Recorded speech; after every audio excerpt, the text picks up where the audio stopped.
Hi guys, it's Bongi and welcome back to my channel where we sit down together every week and talk about true crime cases from all over the world, with our main focus being on South African true crime cases. I know that I've been gone for a while, but I'm back now. Hopefully I'll stick around for long enough.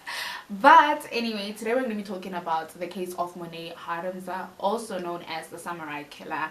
And I am pretty sure that if you're familiar with South African true crime cases, you may have heard of this one, or if you followed the Krugersdorp killers and watched what was it called, Devil's Dop. If you've watched Devil's Dop as well, then you probably have heard of this case, but today we're going to be getting into it a little bit more. Morne Harmse was born in 1989 to Michael and Liza Harmse, and he had a little brother called Corne, which is, you know, quite similar to his name. The parents were strict. They raised their children in a strict household. The father truly believed in corporal punishment, and so he would use that to get his children in place, I guess. He would beat them up. Corporal punishment, you know what corporal punishment is, and that's exactly the method of punishment that he used on his children. Morne had a small body and he had a thin build compared to other boys his age and other boys in his class, and this sort of made him an easy target for bullies. So he was bullied and picked on a lot in school, and his parents did try to talk to the teachers about this, but nothing ever came of it. But even though Morne was bullied, he wasn't friendless. He still had a friend group that he belonged to. He was described as a quiet and well-mannered boy, and obviously because of this, no one could have ever imagined that Morne was capable of doing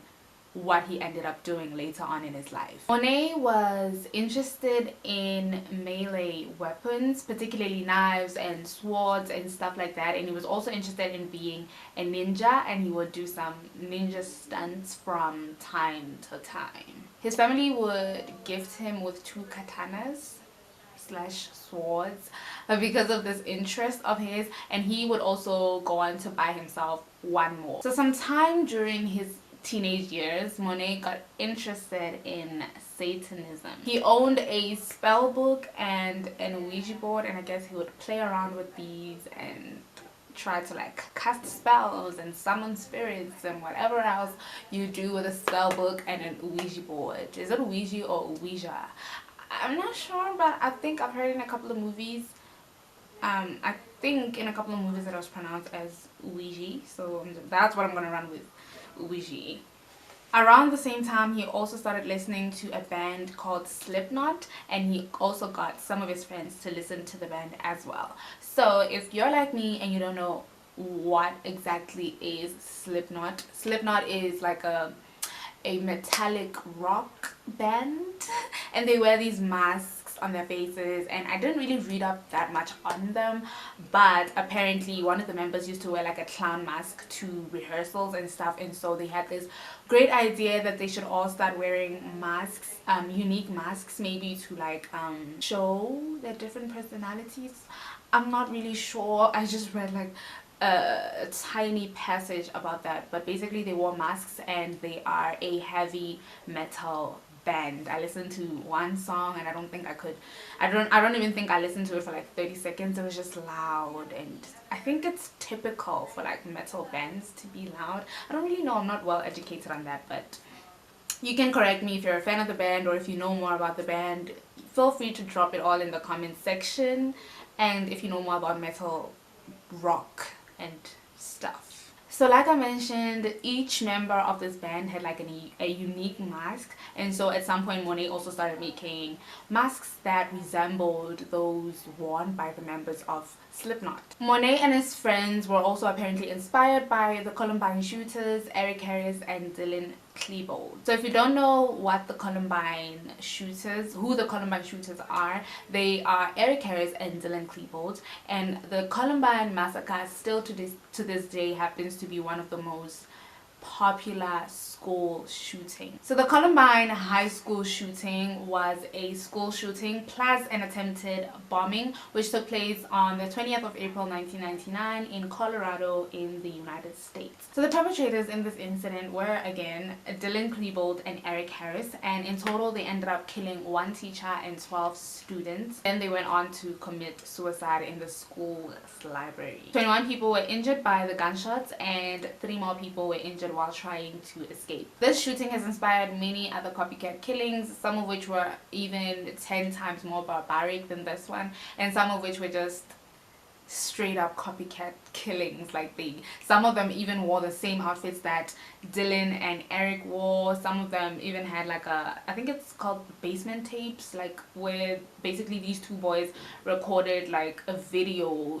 talking about why they're doing this and how they're going to do it and any and everything. So some people do copy them and do everything exactly how these 2 boys did, but nonetheless Morne and his friends wanted to be like these 2 absolutely horrible people. They also wanted to do an attack in a similar style and get revenge on everyone in their school. So Morne and his 2 friends started planning the attack as they wanted to, and they decided that Morne would bring the 3 katanas that he owned and 3 masks which I guess he would make, and then one of his friends would bring a homemade bomb and the other one would bring a gun. And this attack was set to take place on the 17th of August 2008. So the other 2 boys didn't really take this seriously, and I guess they were joking around, so they thought that Morne was also joking around, and in turn they didn't actually bring any of the things that they were supposed to bring,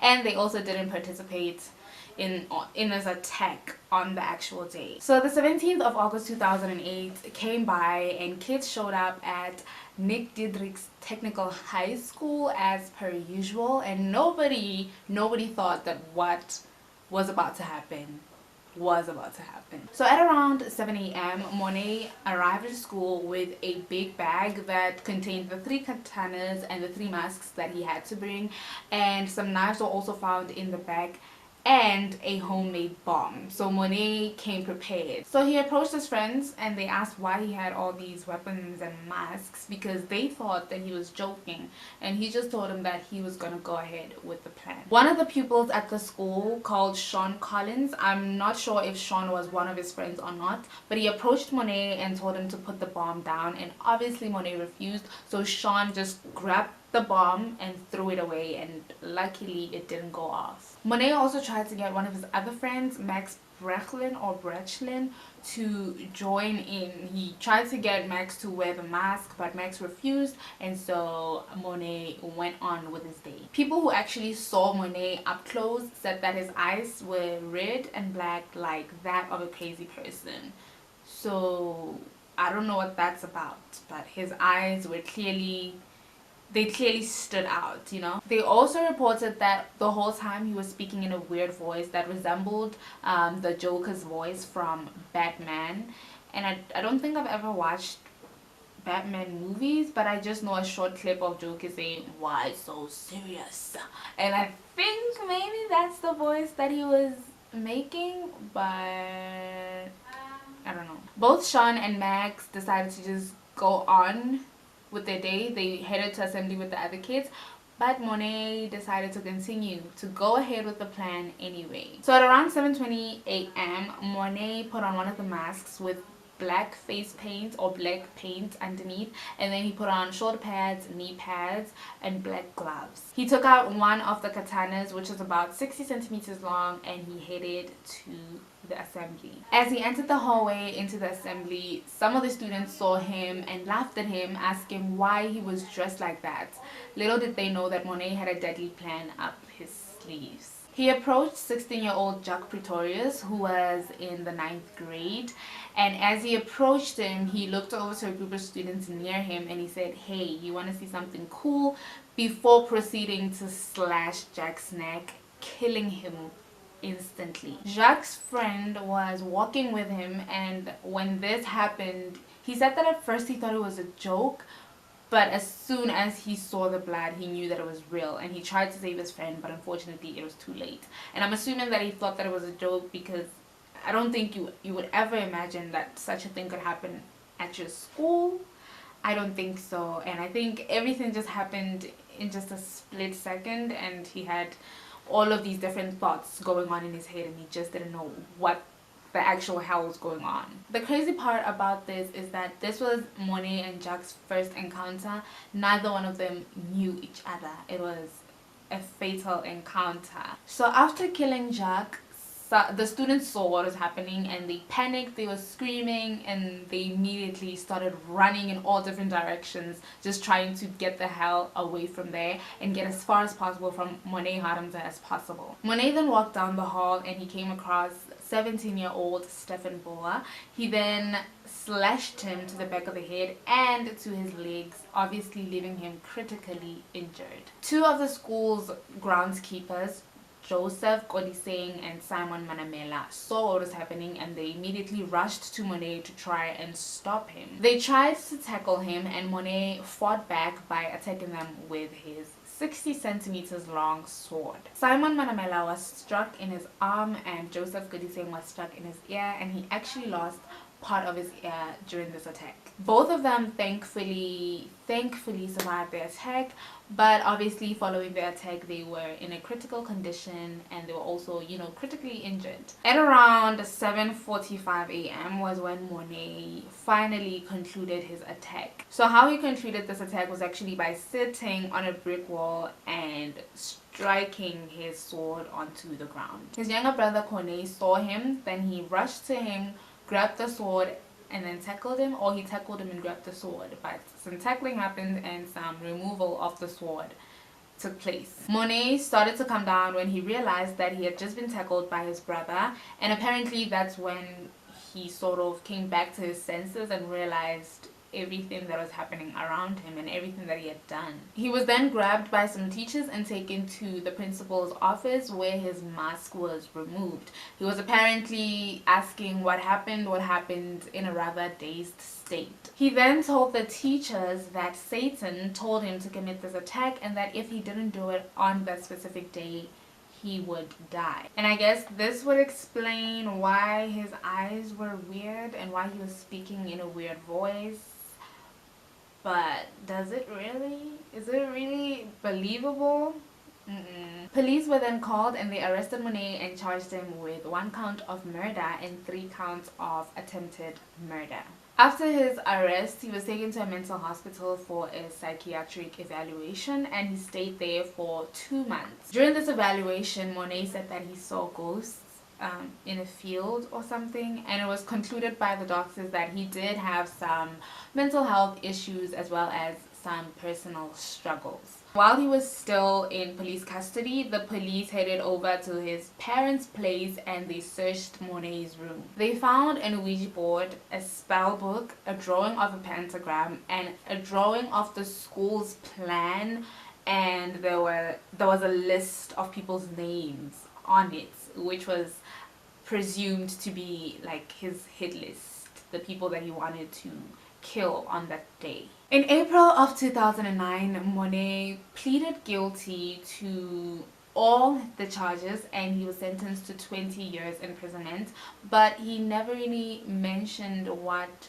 was the reason behind the crime, and the motive really truly remains a mystery. So he was released on early parole in March of 2022, which is this year.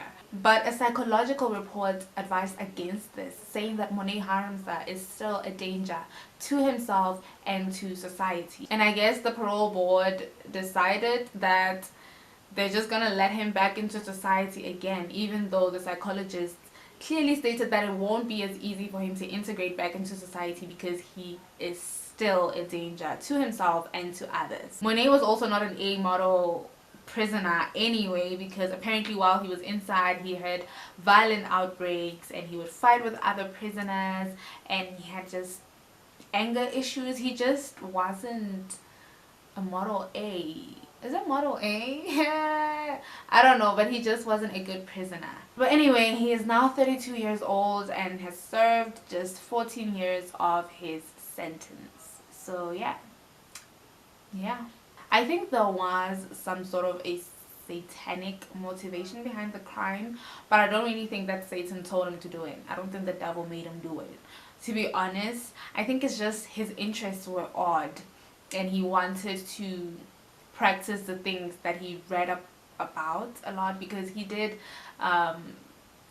I guess he read a lot of spell books maybe, and he read up on Satanism a lot, one would assume, and he also had all these katanas and all these ninja stunts that he wanted to show off, I'm assuming. And also he was a fan of the Columbine shooters, so maybe he also wanted to be just as notorious as the pair, you know, who knows. But I think that the fact that he was a fan of the pair could have been the main motive, the main thing that pushed him to do this. He wanted to be known just as much as they were.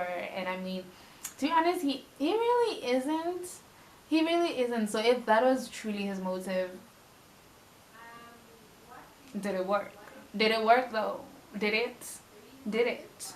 I don't know. I don't think so, because to be honest, but anyway. But there has been a documentary that was made about him. It's 30 minutes long. It's not as long as the Columbine shooters documentary, but yeah, I do think that's the one thing that pushed him to do it. Honestly, I don't think the devil made him do it. What do you think encouraged Morne to go ahead with this? What do you think pushed him? What do you think is the reason why he did this? Do you think it's Satanism like he claims, or do you think that maybe it could be what I think? What do you think? What do you think? Let me know in the comment section down below. I always read your comments, and I'm always happy to hear what your thoughts and opinions are. But anyway, we have reached the end of today's video. I am back. I'm happy to be back. We've reached the end of today's video. Please, if you enjoyed it or found it informative, don't forget to like it and also subscribe, and comment down below any other case suggestions that you may have. But with all that being said, that's it from me to you guys. I'll see you next week. Bye.